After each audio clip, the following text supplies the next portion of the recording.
Assalamualaikum warahmatullahi wabarakatuh. I'm Brother Kiki, and today I'll be telling you a story titled Madyan and Ayka. A long time ago, there were two ancient cities. They were called Madyan and Ayka. Both places were on the coast of the Red Sea. Because of this, many ships stopped at these cities. It was here that the merchants of the cities knew that they could buy the most beautiful treasures.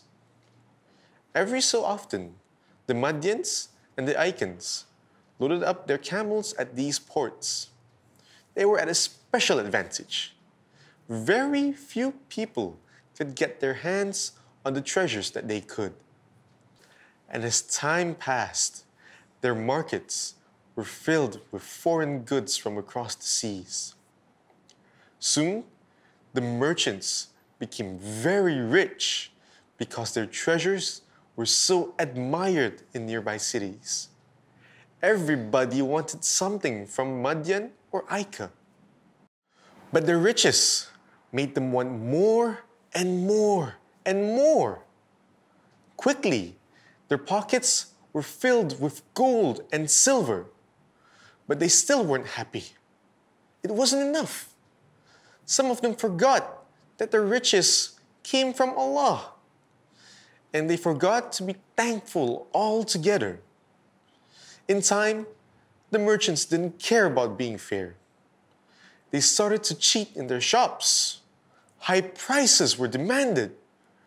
Wrong weights and measures were often used.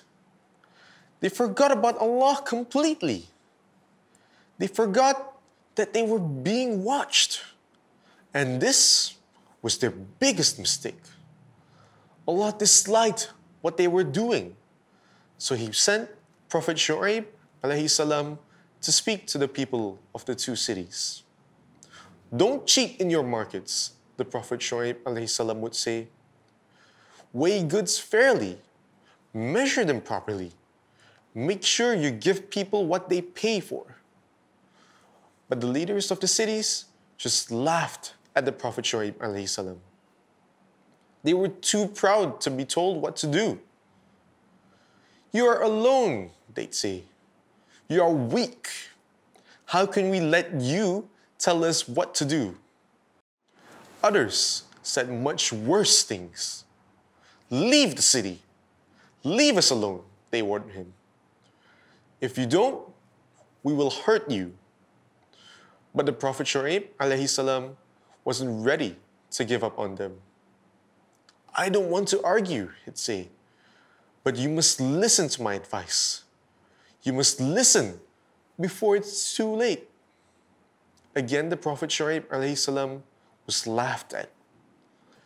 Little did the merchants know that he was being looked after. One night, a terrible earthquake struck both cities. In no time, houses tumbled to the ground. Walls crumbled away. Stone walls shattered into pieces, and roofs caved in on those asleep below. This was the threat the Prophet Shu'aib alayhi salam had warned them about. This was the threat that the people didn't listen to. In the end, only the good survived. Those who were left knew that Allah hated those who cheated. He hated those who lied. And He promised to protect those who loved and listened to Him. Seek help through patience and prayer. Surely, God is with the steadfast. Surah Al-Baqarah, verse number 153. That was the end of the story. What do you think? What have you learned from the story? Let us know in the comments below. And stay tuned for more stories from us. Assalamualaikum.